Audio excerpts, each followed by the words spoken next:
Amperge Convida, com Heloísa Carpena. Um dos princípios mais importantes da Constituição Federal é o da igualdade, ou da isonomia, que num passado recente podia ser traduzido na afirmação de que todos são iguais perante a lei. Atualmente, porém, essa ideia se mostra insuficiente para garantir uma situação de igualdade efetiva ou substancial. Numa perspectiva contemporânea, portanto, esse princípio fundamenta o dever do Estado de garantir igualdade de oportunidades a todos, a partir da consideração das diferenças entre as pessoas. No episódio de hoje, o tema é acessibilidade, que decorre dessa renovada noção de igualdade e concretiza a inclusão social. Para falar sobre isso, eu tenho o prazer de receber o promotor de justiça Leonardo Cataoca, que é titular da 3ª Promotoria de Tutela Coletiva de Volta Redonda e mestre em Direitos Humanos pela University of Essex, no Reino Unido. Boa tarde, Leonardo, um prazer recebê-lo, obrigada por aceitar o nosso convite. Eu vou começar falando de Paulo Freire, que ao tratar da educação disse que a inclusão acontece quando se aprende com as diferenças e não com as igualdades. Então, a contemplação ou consideração dessas diferenças é o ponto de partida para tratar de acessibilidade? Boa tarde, Heloísa. Primeiramente, queria agradecer o convite para estar aqui falando no podcast. É um prazer, ainda mais falando de um assunto que é tão importante, que é tão caro para a gente, que é a acessibilidade. Acessibilidade, na verdade, é um direito que não é um direito somente das pessoas com deficiência, mas é um direito de toda a coletividade.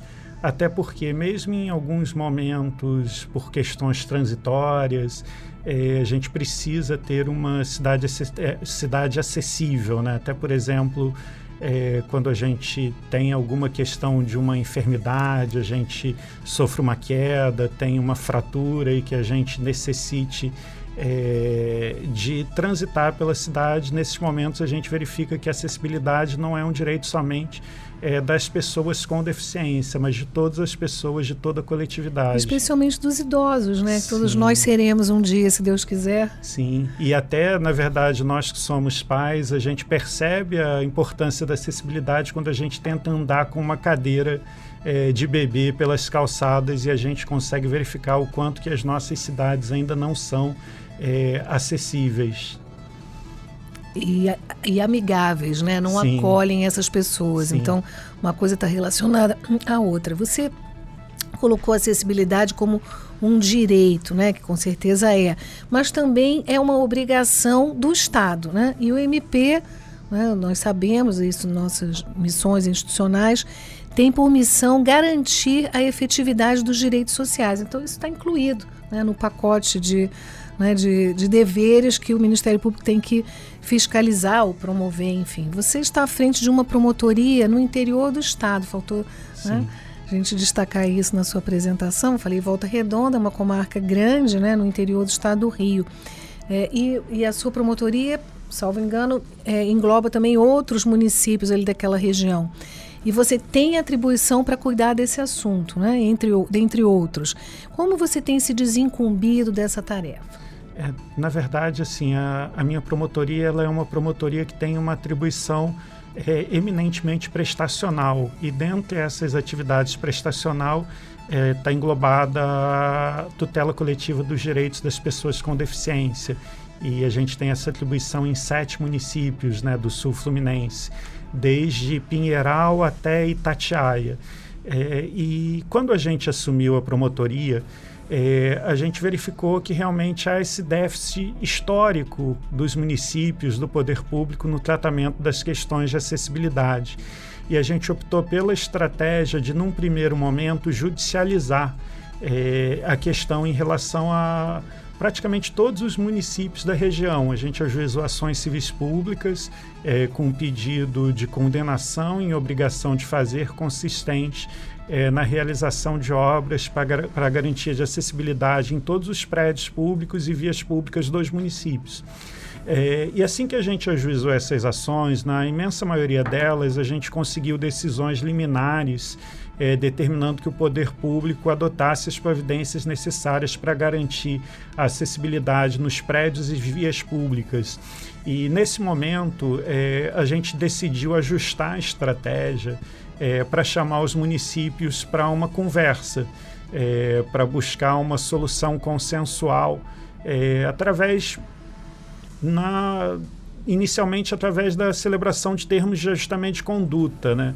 E a gente inicialmente adotou essa estratégia de judicializar para depois chamar para uma solução consensual.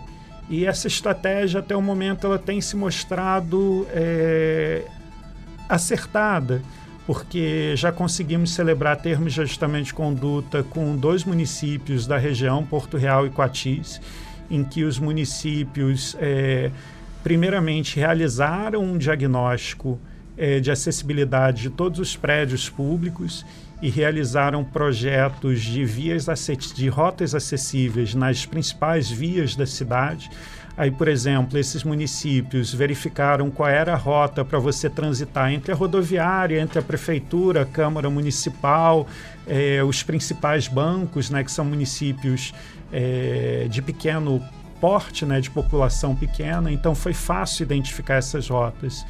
E com isso a gente definiu cronogramas para a realização de obras de acessibilidade nessas principais rotas dos municípios e de adaptação de todos os prédios públicos. E é interessante lembrar também que nesses termos de ajustamento de conduta a gente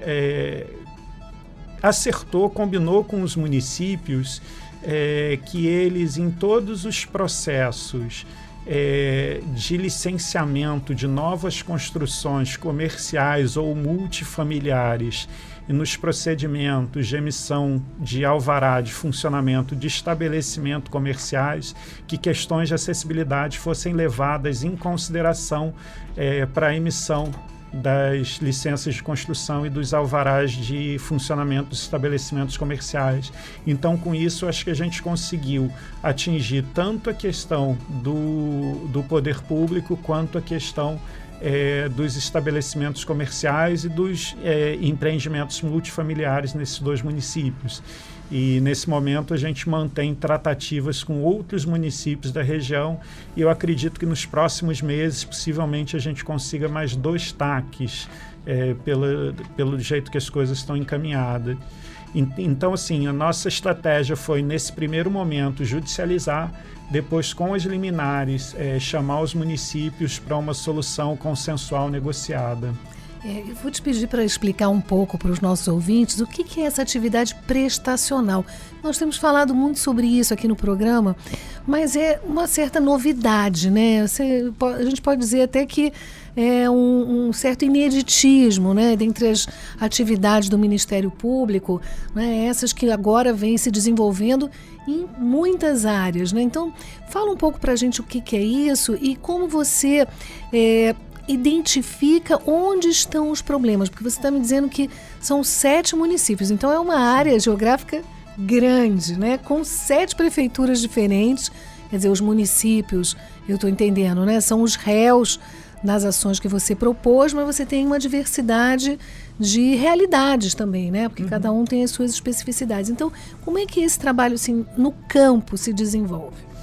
Bom, primeiro tratando da questão prestacional, né? As promotorias de tutela coletiva prestacionais, elas têm um enfoque muito mais de acompanhamento de execução de políticas públicas, com um viés proativo e preventivo de você verificar se estão sendo se o poder público vem exercendo de maneira adequada a prestação de serviços públicos, né? No caso da minha promotoria, em saúde, educação, assistência social, direitos humanos e na tutela coletiva da pessoa idosa e da pessoa com deficiência. E como é que essas demandas chegam até a promotoria? Na verdade, são vários canais, né? Até em questão de acessibilidade, na verdade, é um problema que ele é visível, ele é escancarado, né? Para usar um termo que talvez... porque transitando pelas ruas, visitando os prédios públicos, visitando a sede das prefeituras, as câmaras municipais, os equipamentos de assistência social, de saúde, a gente verifica que a maior parte deles, a maior parte dos bens públicos, ele não é acessível. Mas a gente também conta com parcerias na sociedade civil. No interior a gente tem alguns conselhos municipais de direitos da pessoa com deficiência que são muito ativos e demandam a promotoria. Existem associações. Hoje em dia, talvez um dos grandes temas que tangencia a questão da educação e da pessoa com deficiência é a questão da educação inclusiva, né? Até porque a gente tem, hoje em dia, um aumento muito grande no número de diagnósticos de crianças com transtornos variados, né? E os pais dessas crianças, dessas famílias, muitas vezes se organizam em associações. Então, a gente recebe muitas demandas advindas de associações de pais de alunos com transtorno do espectro autista, por exemplo. E, através dessas demandas da sociedade e, na verdade, até do conhecimento que a gente tem dos municípios, a gente verifica as questões de acessibilidade. E também a ouvidoria, né? A ouvidoria do Ministério Público é um canal muito importante de contato, de recebimento de informações da sociedade. Mas nesses casos, imagino, né, na maioria das vezes, o promotor vai a campo, né? Ele vai buscar o trabalho não chega para ele. Sim. Antigamente a gente chegava na promotoria, vinha o funcionário do cartório com aquela pilha de processos e colocava sobre a mesa, e aquele era o trabalho do promotor. Agora o promotor tem que ter essa postura mais proativa. Então, embora, claro, como você destacou, né, esse problema seja visível, perceptível, ao leigo, eu sei que você precisa contar com um apoio técnico, né? Então, quem são esses técnicos que dão suporte ao trabalho das promotorias?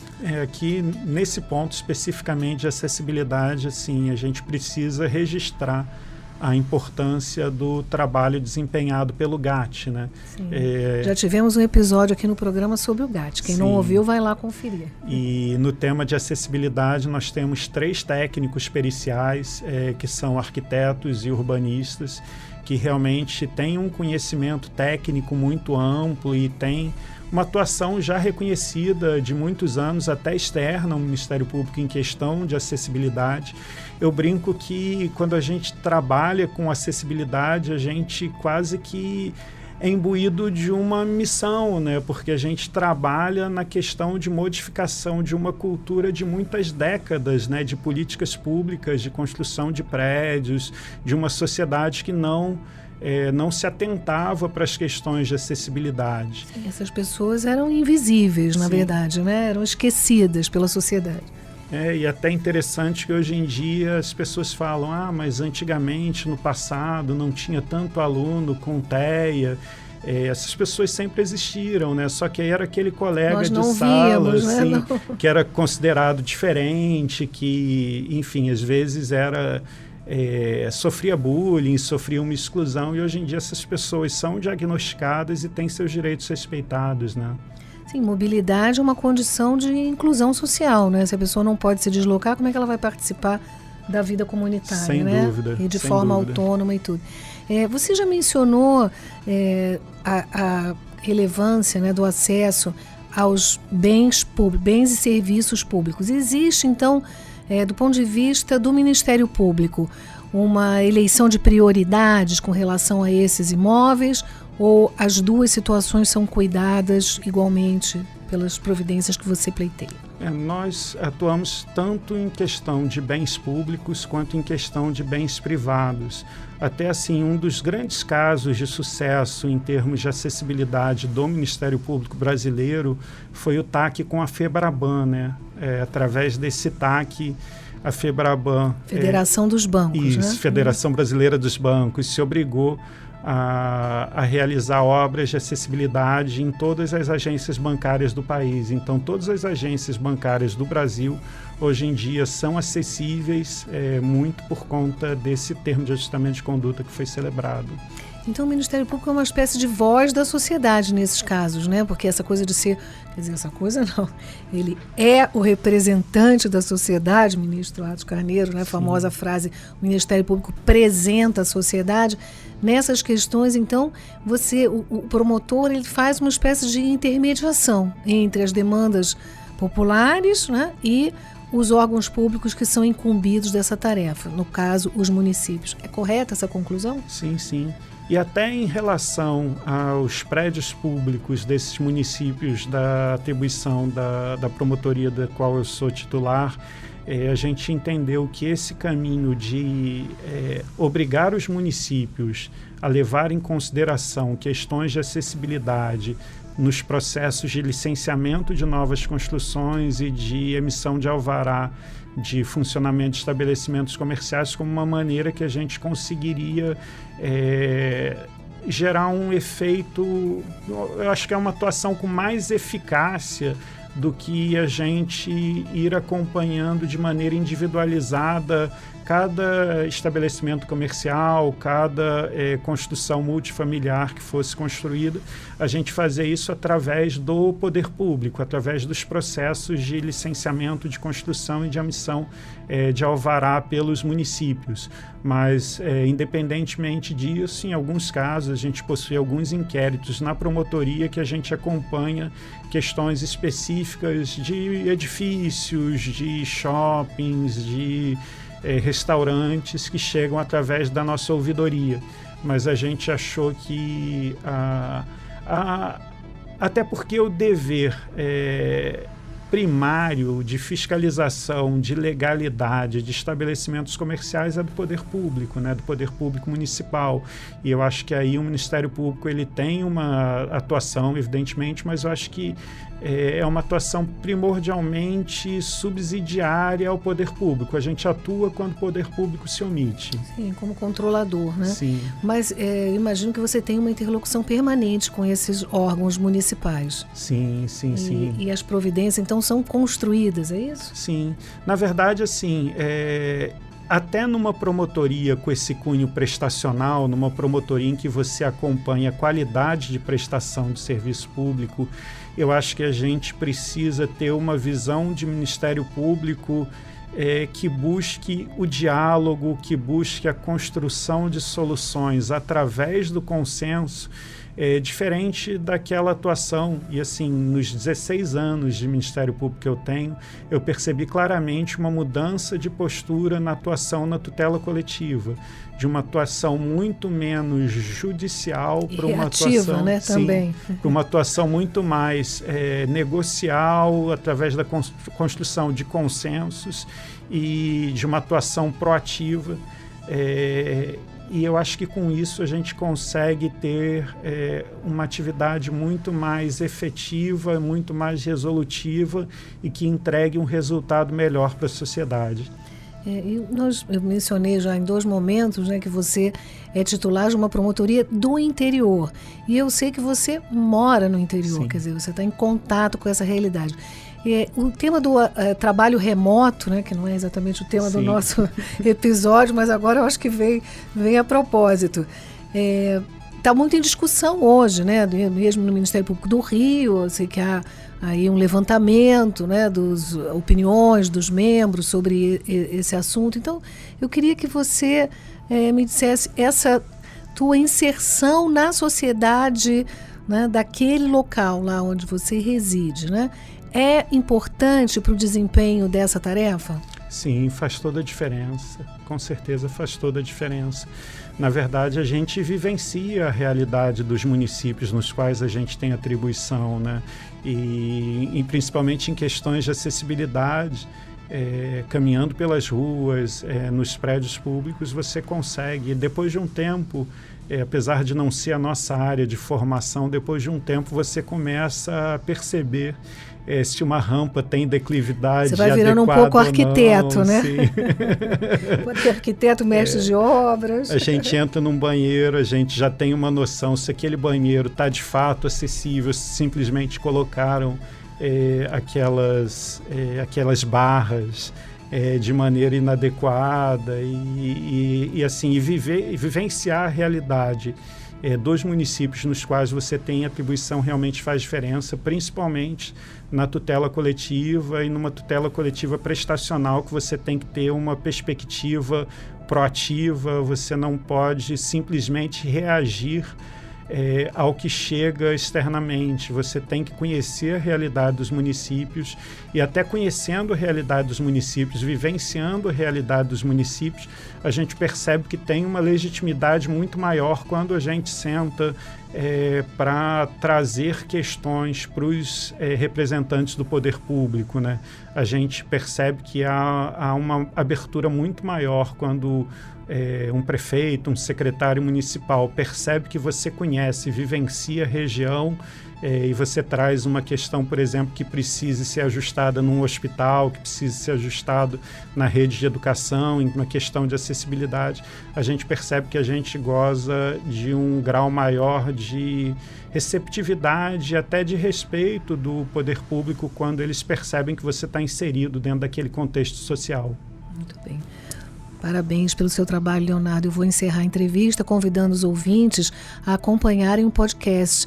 Se gostaram, avaliem com 5 estrelas no Spotify, sigam o programa, comentem e compartilhem. Toda terça-feira, um novo episódio está disponível no site da Rádio Roquete Pinto, no site da Amperge e no Spotify.